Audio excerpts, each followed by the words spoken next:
Right, thank you all for coming this afternoon to the big meeting. We are going to talk, or I'm mainly going to talk to you for about 20 minutes, half an hour. Then there'll be lots of time for questions. And then although some of you have preempted it and signed up already, there is opportunities to sign up after you've heard about everything, because some of you clearly knew what you wanted to do before you got here. For those of you that didn't, now's your chance to learn more about the play, and then we'll do some sign up and questions at the end. And at that point, you can also finish the rest of the biscuits, the crisps. There's a lot of bananas left. That says something about our audience. But before we start, we should, as we always do with everything to do with the Passion Play, start with a prayer. So if we could just bow our heads in prayer for a minute. Dear Father, thank you for bringing us all here today. Thank you that you have enabled us to bring this Passion Play back to Hornchurch for the 7th time.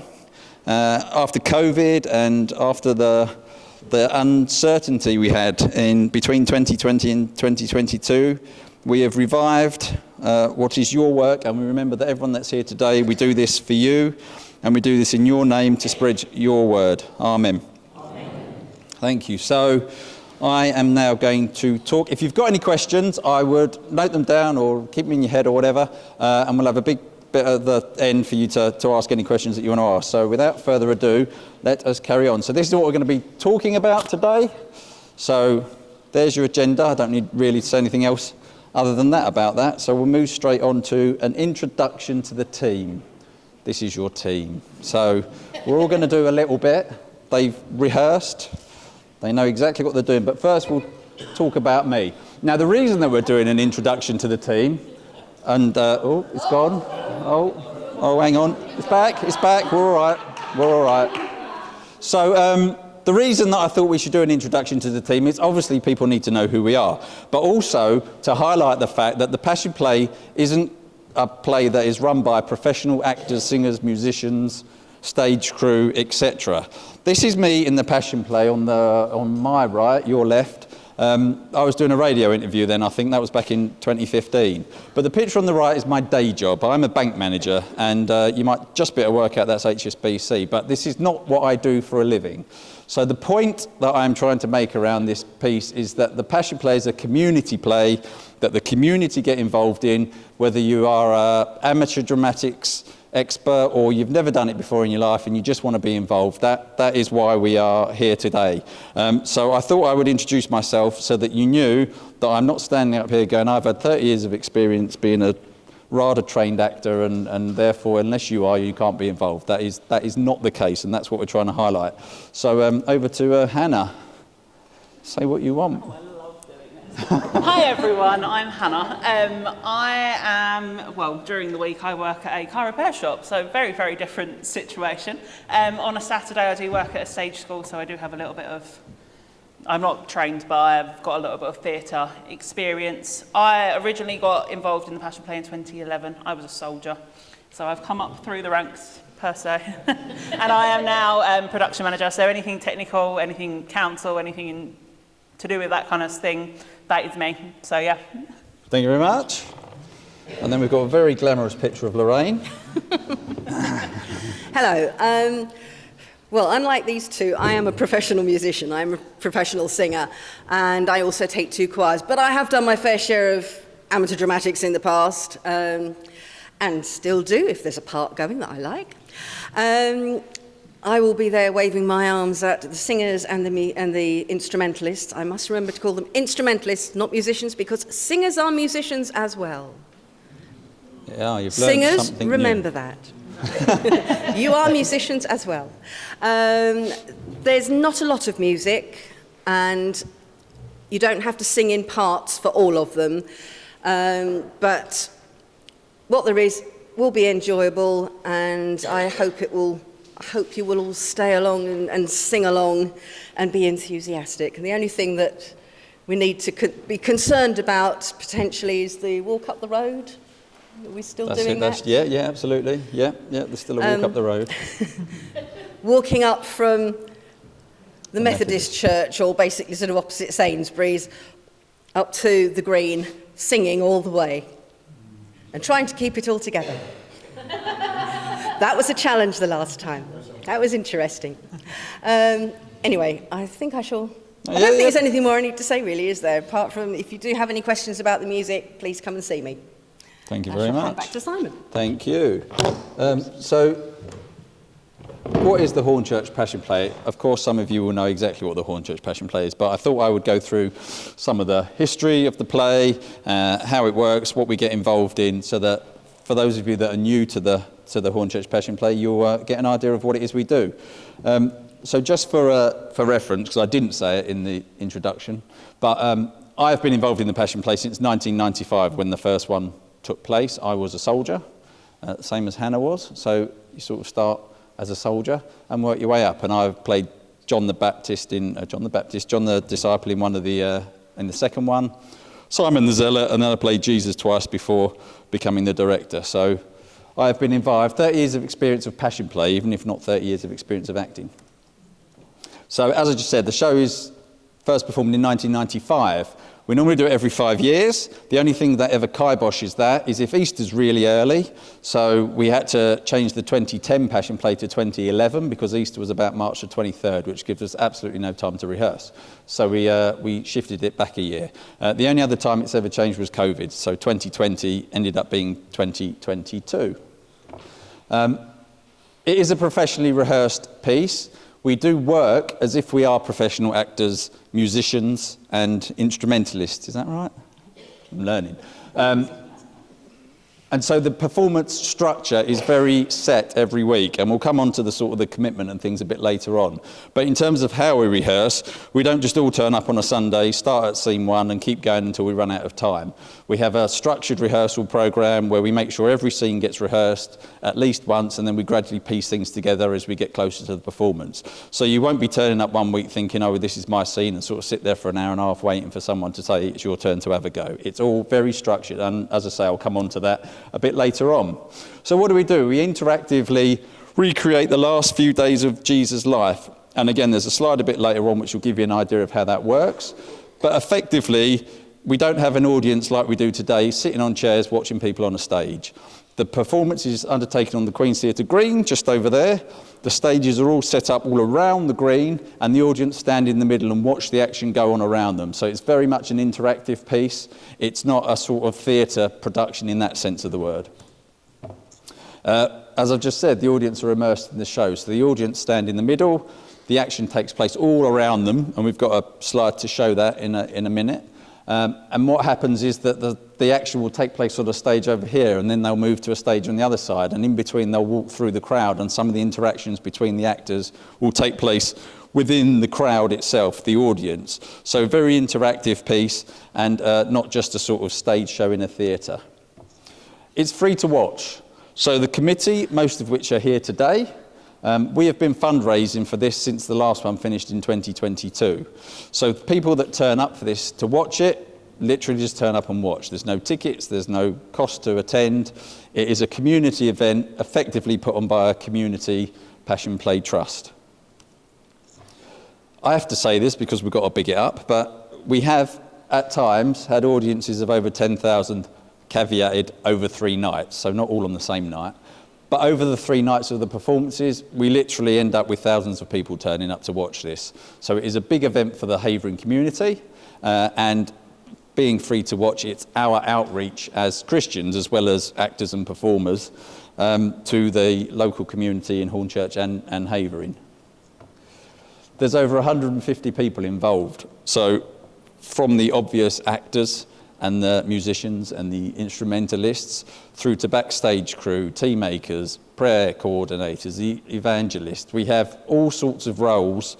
So if you're here today thinking, I'm not sure I want to be an actor on the stage in the limelight for an hour and a half, well, actually, there's a whole huge amount of roles that you can take part in that are supporting what we do without necessarily having to be on the stage or playing an instrument. So if you prefer to be involved in that way, then we'll go through that again a little bit later on. But there's plenty of opportunity to be involved, even if you don't want to be learning lines and standing in the spotlight. And of course, this one I've added might be slightly opinion over fact, but we are quite world renowned. That might be a bit of an exaggeration, but certainly UK renowned as one of the best passion plays. We've been going for 30 years. We get marketed by the Passion Play Trust and by other passion plays around the country, and we sort of spread the word over 30 years worth of doing this. You sort of build a name for yourself. So to reassure you, this is one of the good ones. You're at the best big meeting, that's for sure. So I'm just going to quickly show you. Oh, gone too far. Going to quickly. Oh no, touchy things. You can do that. Just going to quickly show you a few of the photos from some of the performances. So these are on the website, so you can obviously look at these yourself at any time that you like. But these just give you an idea of what's going on in terms of how we perform the piece. They're not on the screen. Oh, no. Sorry, I'm talking and you're looking at me blankly. Now I know why. Oh no. Oh, no. Hang on. This is why we have Hannah. This is Hannah's role. Oh. Try again.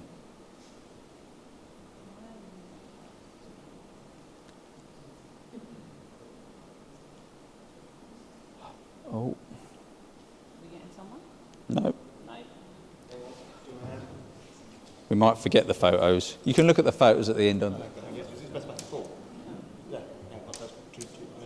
Oh, no, that's not it, Adam.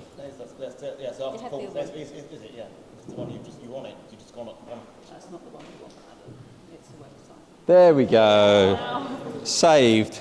We're much slicker than this normally, I must say. So, so this is on the website anyway, so you can look at this for yourself. But here are some of the shots from the last 6 or 7 plays that we've done. But as you can see, in terms of the way people are dressed, the stage settings, it's all very professionally done. Shane features a lot in that one because he played Jesus. That if we go to 2015, there's a lot more of me.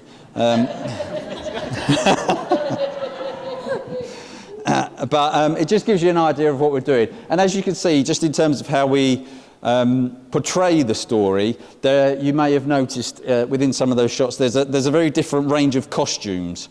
So Jesus is traditionally dressed, but if you noticed a few of the shots of the soldiers, they're in modern gear. We don't tend to think that encouraging teenagers and young people to be soldiers dressed in a Roman skirt and a fluffy hat is necessarily the right way to go about it. But in today's society, people recognise soldiers' outfits from Afghanistan and Iraq and such like. So we use a blend of costumes and designs for different characters. But on the whole, you see priests look like priests, soldiers look like modern soldiers. But if you're a sort of a biblical character in that sense, then you are dressed to look like a biblical character. And then some of the other roles are more modern dress in order to portray that better to the audience that are watching. You will also not notice from this, because it's absolutely intentional, but there are a lot of crowd members who are actually in the play. So you will turn up to watch said play and you will be standing waiting for something to happen, and then someone to your left will shout something randomly out in the audience. But because they are effectively stooges for the Passion Play. So there are a lot of roles within the play that not necessarily mean you're on the stage and you have to be in the spotlight, but you could still be involved in the play, and you might have 2 or 3 reactionary lines to something that's going on the stage itself. But Joe Bloggs, who's standing next to you, they won't have a clue you're in it until that line comes up and suddenly you're shouting and screaming, crucify him, or release Barabbas, or jeering at the priest, or whatever it is that you're doing. So there's a whole range of roles that you can take, right from Jesus, who is about 2/3 of the play, down to a crowd member who just has to react to what's going on in the play. Perfect. We can go back to the slides now. Technical director. Thank you very much. Technical director. Right, so here we've talked about, but this gives you an idea of how the play takes place. So that is an aerial view of the Green across the road there at the Queen's Theatre. You can see at the top there the Queen's Theatre itself, and then the Green underneath. And I won't go through all of it, but this just shows where the stages are. So we've got the temple scene and the Gethsemane, the purple square there on your left. And on the right there, that big round green circle there is the mound, which is still there on the green. That will come back in a minute, I'm sure. There it is. And that's where the crucifixion takes place. So as you can see, what we're trying to show here is that the audience stand on the green and the action takes place all around them and actually at some points through them. as the play carries on from the walking in. So you walk in, see Billet Lane there, that's where we walk in and start, and we sort of circumvent the green and move around the stages as the piece takes place. So it's very, as I say, interactive in terms of audience participation. What am I pressing? That one? Oh. There we go. You press the buttons, that's perfect. So just to prove to you, I know you may have thought I was slightly exaggerated with my 10,000 a night. Here is a photo from one of the plays of the audience actually watching. This is actually a temple scene. If you look at the bottom half of the photo there, you can see the stage, and there's lots of children sitting on the stage there. This is the temple scene where Jesus tells the story to the children. And most of those children, there are a couple of stooges in there, but most of those children actually came out of the audience to sit on the stage, which it just highlights the interactivity of the piece. And Jesus tells them a parable, and then we sing a couple of songs. But that is the main point of that picture was to show you that I wasn't making up the amount of people that turn up. They really do turn up to watch this. Go on then. So, guess what? Whose turn is it? That'll be you, yeah, exactly. So I thought as well as just giving you my viewpoint from it, we would have someone who's actually been in the play, who has experienced from start to finish what we do, just to give us a bit of a viewpoint from your side of things. So Shane, if you wouldn't mind coming up and just hold that one. That's the little microphone. Thank you. So Shane, firstly on the theme of what we've been talking about, what do you do when you're not in the Passion play? Well, good afternoon, everyone. I'm Shane. So some of you might know me from the Christian bookshop days in Romford, where I used to work full-time. More recently, I'm self-employed, so I run a property business full-time now. So that's my day job. I've got kind of no acting experience or previous acting roles until doing this. So yeah, that's my background, really. Excellent. And how did you first get involved in the Passion play? What's your Passion play history? So, mine doesn't go as far back as Simon. So I first started in 2015. So at the time there was a shortage of Roman soldiers, and I was asked if I wanted to get involved. And at the time I thought, well, I don't really know how to act. I've never done anything like this before, but I thought, you know, a Roman soldier's not going to have many lines. They're probably not going to do an awful lot. So I thought I'll give it a go and turn up to one of the rehearsals. And it turned up when to be honest, I was quite blown away by how professionally it was done. This was during the days of Kevin. It was before Simon, but Simon's been a... What are you saying? Simon has been a worthy replacement of Kevin. He's done a great job. But yeah, I've just blown away how much detail goes into each character and each scene. And if you've seen the play before, I mean, it's an amazing performance, but you probably don't appreciate how much goes on behind the scenes in terms of the rehearsals. And I just really enjoyed the process. So I was at rehearsals every week, and I was quite quickly found myself feeling the part of the Passion Play family. And we all sort of come together. It's a real camaraderie and support of each other. And even when you kind of make mistakes, as inevitably we all do at the rehearsals, everyone is just so encouraging. And then, the performance went really well. I really enjoyed it. And then I obviously made a few friends from it as well that I kept in contact with. And so the next one was 2020. And I was actually asked to play the role of Jesus, which obviously involved saying a few more lines to what I did previously. And I was asked by Kevin directly, and it was a firm, 100% no way am I doing this. I've got no acting experience. I don't like being in front of crowds. I'm nervous even talking to you here. It's like I had 2 lines as a Roman soldier, and I even got nervous doing that. So how am I going to learn all these lines? It was a flat out no. But yeah, I just felt prompted. And Freddie Sayer, who's sitting at the back there in the purple, so he was one of the original visionaries for the Passion Play. And he didn't know it at the time, but he actually came to visit my church in Rise Park, and basically God was telling me through him that, you should be, I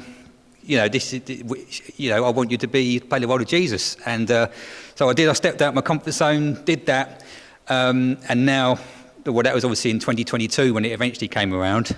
So I was quite fortunate because I had effectively had 2 lots of rehearsals. So I had the 2020 rehearsals and I had the 2022 rehearsals to get it right. And then I'm here again. So my kind of encouragement to you is, if you feel like, no, this isn't for me, I can't do this, maybe not even just the acting, but anything else, backstage or anything else, if you feel prompted to do it, I would just encourage you to step out your comfort zone, put your names down. You'd really enjoy the process of being part of the Passion Play family, and the performance was, actually being involved in the performance was, an experience, both as a soldier and as Jesus. It was just an overwhelming experience, seeing the people there and seeing the faces and the impact you have on the people. Yeah, just really encourage you to sign up, and if it means getting out of your comfort zone, yeah. So look forward to seeing you in the rehearsals after Christmas. Thank you very much. Very motivational. Thank you.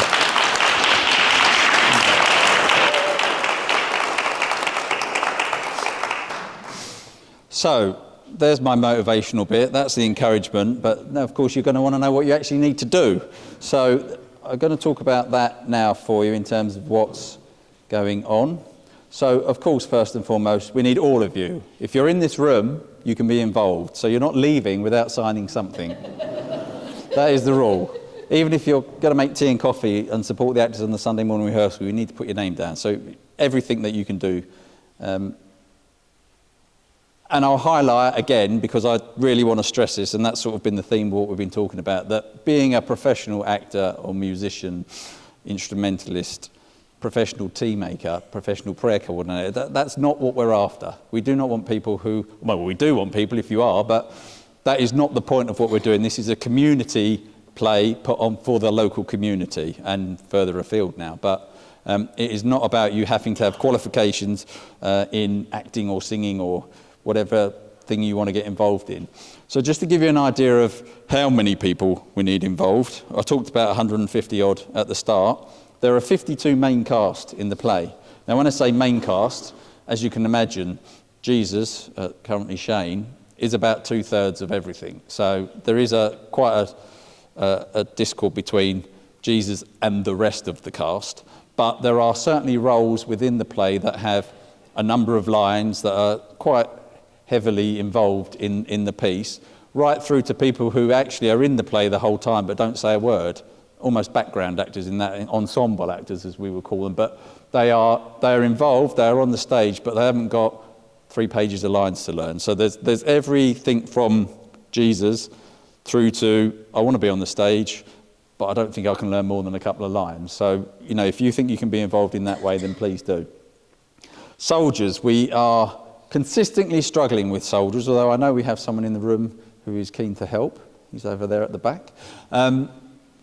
Soldiers play 2 roles within the play, effectively. They are actors to a degree because they're involved in things like the arrest of Jesus, the crucifixion of Jesus, and they also offer what we call crowd control in a sort of subliminal way. So when all them people turn up to watch the play, they will quite often use the staging to stand on so they can see over the top of people's heads. So the soldiers play a role in that as well as almost set protection and crowd control.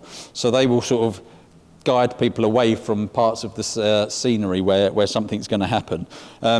Soldiers, the more the merrier. We never have enough soldiers because it's actually a very dramatic role in terms of what you're doing. So if you are a soldier and you're arresting Jesus and you're crucifying him, you're beating him up, you're whipping him, you're chaining him. There's all sorts of parts within the role. You get to use flaming torches and you get to use blood and all sorts. It's quite a good role for anyone who wants to get a bit of tension out. So, ideally young adults, so sort of 16, 18 up to sort of 30, that would be ideal. Men or women, doesn't matter. But, if you're interested in that kind of role, then please step forward. Crowd. Every one of you could be crowd if you're not involved in any other way. As I say, the crowd are almost the stooges that stand within the piece. Come in your jeans and t-shirt or your coat, depending on the weather, but dress as you would normally dress. Stand in the crowd, wait for the right moment, make the right noises. So not really even lines to learn as such. You're more a reactionary feature of the play. So you would stand in the crowd and shout and scream at the right times, which often encourages other people that aren't in the play to join in, but also adds to the atmosphere and the interactivity of what's going on. I'm going to change that because they're not musicians and singers. I've learnt that today, but singers and instrumentalists. In terms of that, there is a lot of background music. This play doesn't just stand alone as a play, as an act. You watch any good film, there's always a lot of good music going on in the background, and it's no different for what we do. So there are a number of songs that are background songs, as well as some cast-led. There's a couple of songs that the cast sing, and supported by the musicians and the choir and everyone with that. So if you can play an instrument, or you can sing or half play an instrument, then you're in. I'll let Lorraine sort that out when she can teach you the other half that you can't do. Technical staff, so that's Hannah's side of things, but a play isn't a play without lighting, sound, staging and crew, microphones, all sorts of things going on in the background. So the unsung heroes of the play, so the people that mic you up every night, the people that stand on the scaffolding shining the lights on you, the sound crew, the set designer and designers that we have. So we spend a lot of time painting up new set every 5 years. So there's a lot of jobs behind the scenes that you can be involved in if you're keen to be in it, but again, you're not a spotlight person. There are plenty of jobs that you can support with your technical knowledge. And then of course there's the support that we need every week. There's the prayer network, there's the tea makers like we have here today, and then there's evangelists, which we can all be, who go and tell their churches that this is what's going on and come and see it or come and be involved, whatever it may be. So there's roles for everyone within the Passion Play. So commitment, of course. Now you know what you got to do. You're obviously going to want to know what your commitment is. The commitment varies depending on your involvement, but apart from poor old Jesus, most people don't have to be there every week. So just to give you a bit of a timescale for what we're doing. So we're going to hold auditions here on November the 2nd and November the 16th. That is a Sunday, 3 p.m. in here.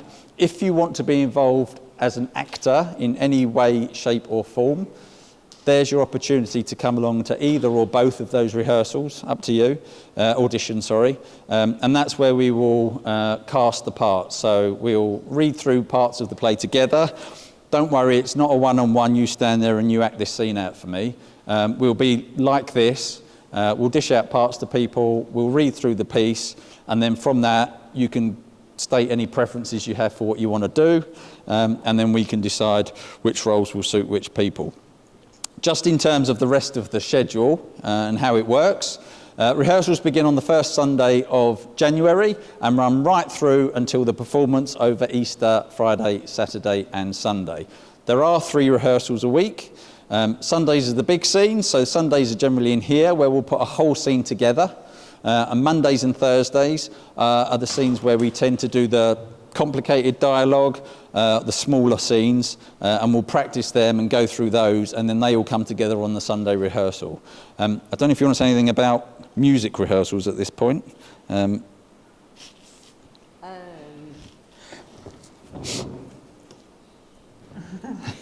Very good. The singers and instrumentalists won't have to rehearse as long as the actors do. I want to have a rather more condensed rehearsal period this time. The only advantage, as I've said to a couple of people, the last time having a longer rehearsal period was that we acquired a few more people as we went along. But I'd like to try and keep it a bit shorter. There isn't so much music to learn, and they're not all in parts, but you will need to learn parts for 2 or 3 of them. And obviously the walking up the road as well. As I say, a shorter rehearsal period than for the actors, and hopefully not as many rehearsals even within that as we had the last time. Thank you.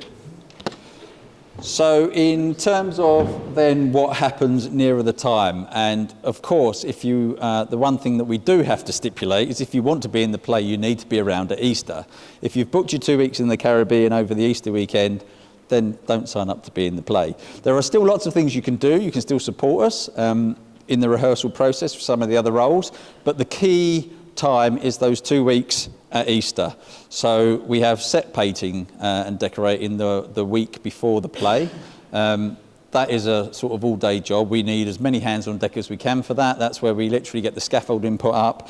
We paint the boards that go up and create all the scenery in the set that goes to become the staging for the play.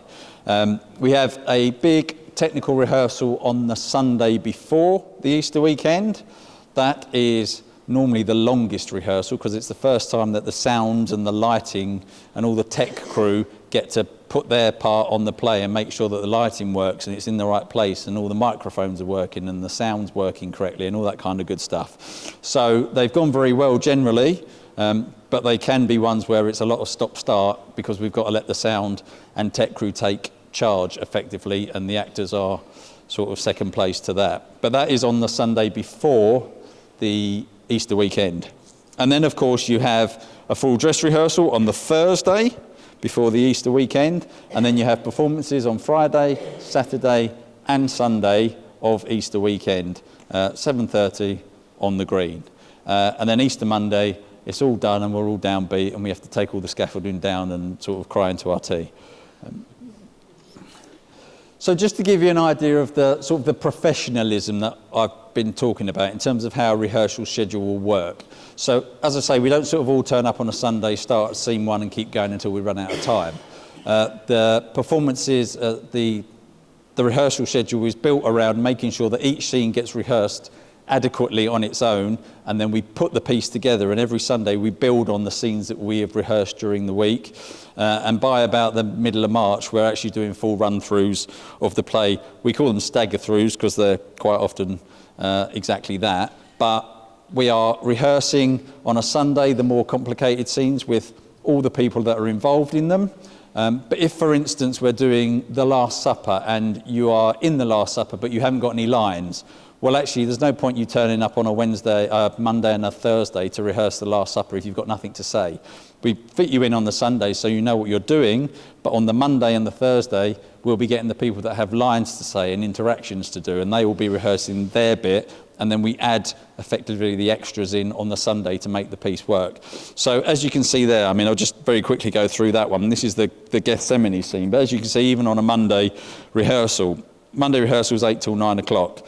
But we don't call everyone at 8 o'clock. At 8 o'clock, we get Jesus, Peter, James and John in to rehearse the dialogue between them. And what Jesus has a very long speech that he has to do. But rather than keep Peter, James and John for the entire hour, we do the bit that is the dialogue between Jesus, Peter, James and John. And then at 8:30, Peter, James and John get to leave. And then we just spend time with Jesus doing his big Gethsemane speech. So there's even within the 3 rehearsals a week, you're not necessarily having to be there 3 times a week from the start of the rehearsal to the end of the rehearsal. So your commitment, although it sounds initially like there's a lot of rehearsals, you won't actually be at a lot of rehearsals necessarily. Although, as you can imagine, as we get nearer the piece, that becomes more and more of a complete run-through of the play rather than individual scenes. So the commitment ramps up towards the end, but for those first couple of months, 3 months, you're not actually there every week, Monday, Thursday, Sunday, sort of sitting around waiting for your turn to go. The rehearsal schedule is very much set out so that we only have people in when we need them and people get to leave when we're finished with them. So lastly, questions and sign up. So just in terms of, to give you an idea of what some of the roles are in terms of the differences in the amount of commitment that you would have. So major roles. So major roles are roles where there are a fair amount of dialogue. As I say, the only person in the play that's got a huge amount of dialogue is Jesus. Although there are some key scenes with the priests, with the disciples, particularly towards the end of the play, obviously when Jesus isn't around for a little while, where there are some really key scenes that have a lot of people involved with their own dialogue. The arrest and the trial of Jesus, Pontius Pilate is involved in that, of course, and he has one very big scene within the whole piece. So these are the roles that we consider fairly dialogue heavy, albeit saying that, for instance, Pontius Pilate has one very big scene and he's not in it for the whole rest of the play. So even at that level, there is not necessarily, when you're reading that and going, oh, Jesus, Peter, Judas, well, Jesus, he probably should have a screen on his own, if I'm being honest, in comparison. So there's also featured roles. So these are people that might be in it quite a lot, but don't necessarily have a lot of lines to say. So these are some of the priests, some of the disciples who aren't Peter, James and John. There's a scene where Jesus heals the blind beggar Bartimaeus. So Bartimaeus has one really good scene, and then he's not in it for the rest of the play. So there are lots of roles that you're in the play quite a lot, particularly disciples, particularly priests, where you might be on stage an awful lot, but you don't necessarily have a lot of lines to say. So if you want the spotlight without the pressure, they're probably the sort of roles for you. Then the supporting roles. So these tend to be people that have no actual lines and will spend a lot of time reacting to what's going on. There are some obvious ones there. There's disciples, and there are some of the priests. What we've also done, because unfortunately the Bible was written quite male heavy, so we have included some additional roles. As you can see, it's on there. As you can see, there's some wives of disciples and some children of disciples, because to try and bring in the opportunity for more people to be involved in it, we have assumed, probably rightly, that the disciples weren't all lonely men, and some of them did have wives and families and kids and all sorts of stuff. So some of these roles have actually got maybe one or two lines, but a lot of what they do is more reactions to what's going on, rather than specifically having to remember an absolute line. And that's the same with the roles with one or two lines and the extras. We have a lot of market traders. We have a whole scene where Jesus overturns the market stalls.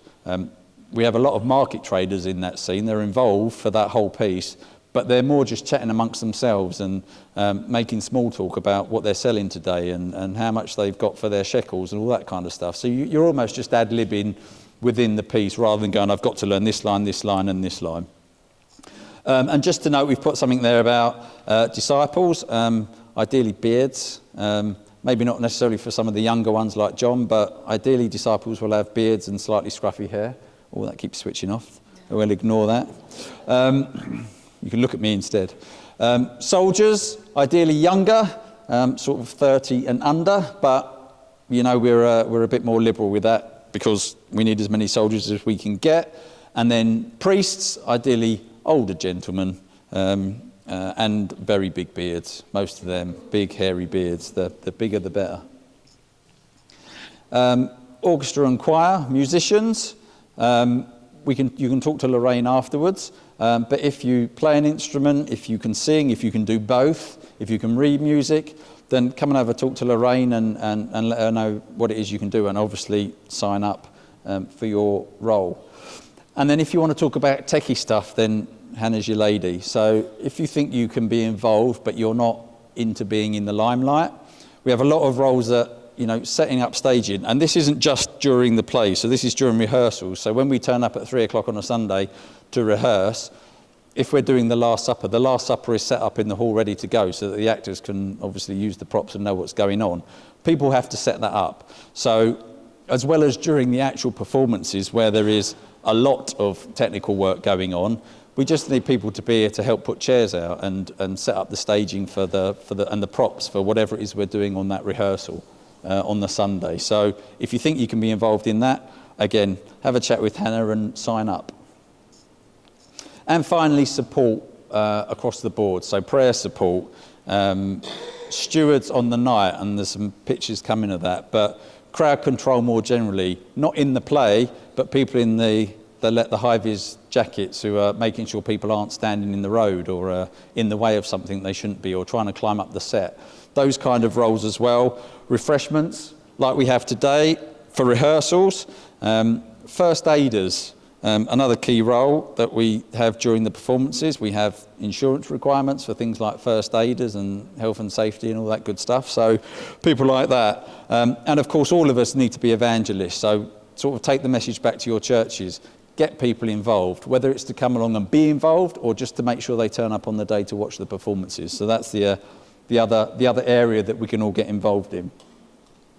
And just to prove that these people exist, here's some photos of some of those people. So that top middle photo there, that is one of the lighting crew. He's actually standing on scaffolding about 25, 30 foot up in the air, with a light on top of the gates of Jerusalem, actually, is where they stand. We've got some stewards there in the high-vis jackets, as I said about. There's a few photos there of some of the cars, so you can see some priests in their priestly regalia, some soldiers in their modern gear, and that one's got Pilate in it, who is actually here today, funnily enough, Pilate of old. But it just shows you the sort of the costume design and what goes on. Bottom left for you, there's some of the techies, so that's Hannah's side of things. There's some sound and lighting engineers there. And then just to finish there, that bottom photo is of some of the disciples. So as you can see, the contrast between, say, the soldiers there in that other picture and the disciples, who are much more traditionally dressed, albeit disciples themselves actually still wear maybe a pair of jeans and a t-shirt, but then they put a robe on and a scarf to highlight the fact that they are disciples rather than crowd or something else within the play. So nearly there, finally. I just couldn't resist getting a picture of me in. So that's me playing Jesus in 2015. But the point of that is, and it's because of the pointing, that's why I did it really, not just because I'm a show-off, that we need all of you to be involved. So we're going to ask you now if you've got any questions. And after that, there are some sign-up sheets. There's plenty of bickies and tea and coffee that you can help yourself to, and you can come and talk to any of us. Anyone on the committee, put their hand up. They're all here. Just wave your hands if you're committee. There you go. Just so people know. If you want to talk to any of us, we'll probably come and stand nearer the front so you can distinguish us from everyone else. But in terms of signing up, some of you have already signed up at the front, at the back, at those sheets. But there are also, when it appears, there you go, some QR codes. If you are able to, and you've signed up on a sheet of paper at the back, but you are able to QR code it instead, it makes our lives a lot easier. So it's not the end of the world, but if you've done it on there, because you didn't realise you could do it there, if you could do it on there for us, that would be even better. Otherwise, sign up at the back, and that is me. Oh, merchandise. Oh yeah, merchandise as well, of course. Merchandise. So sign up, says sign up, yes. Exactly that. So there you go. So this is why we have a committee. So yes, the one on the left there is sign up. The one on the right is merchandise. We have a ton of merchandise that we can sell you, all branded 2026 instead of the 2020 stuff that we're all wearing. And as well as it being nice and comfy and warm and fashionable, it is also free publicity for us. So if you want to buy t-shirts or hoodies, what else we got? Jumpers. Gilets. Where's Pat? Pat's got a gilet on. Pat with a gilet. She can show you a gilet. But it's well worth signing up and buying something. There you go. Look at that. So it's publicity for us as well as fundraising, and it'll keep you nice and warm during rehearsals. We also have, just so you're aware, some 2020 stuff. Now, I know that's been and gone, but if you want to get hold of something now, it's heavily discounted. So if you want any 2020 merchandise, you can see Peter, who's at the back there, and he can let you have a look at that for us. And WhatsApp community. Do you want to do that? I think Peter should do it. Peter can do WhatsApp. Do you want to say anything about WhatsApp community? Yeah, come on then. Can I suggest something? People that want to do speaking roles that have to go up on the platforms. Sorry, the microphone's not for in here, it's for the recording. So we're setting up a WhatsApp community. So anyone who does use WhatsApp, the plan is that it will be a public group that you can join, and we will be pushing announcements through on WhatsApp as well as email. So email will continue to be our formal way of communicating with anyone that's involved. But if you also want to join the WhatsApp community, that would be great. There'll be things going on there as well. We've set up a number of groups. So there'll be one group for example, the disciples and their extended families, another group for sort of Romans and soldiers, another group for stewards and support, etc. But it's just another place where you can sort of, share in a sense of community with each other, because I think that's ultimately what the Passion Play really is at its heart. As Simon said earlier, we're a community play put on by a community group, and we really want to celebrate and come together as a sort of as a group of believers to do God's work in this place. So We will be sharing, after today, we'll share a QR code or a link to enable you to join the WhatsApp groups. Feel free to do so if you want to, but there's no requirement for you to do so. Hopefully that's okay. Any questions on any of that, feel free to grab us afterwards. Thank you very much. Right, before we dive into teas and coffees and general chit-chat, has anybody got any specific questions you want to ask any of us while we are at your mercy? Yes? Probably yes.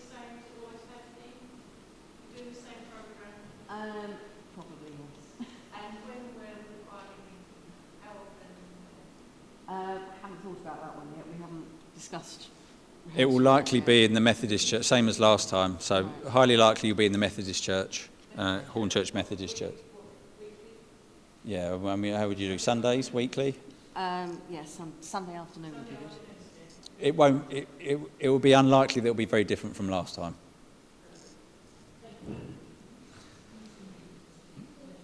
Anyone else? Anything specific? Excellent. Must have done a good presentation. I'll take that. Right. Feel free to grab teas and coffees and biscuits and bananas. We're going to be around at the end. And then we'll have a sign-up sheet at the back there, and obviously you can sign up online. But teas and coffees time. Thank you, everyone.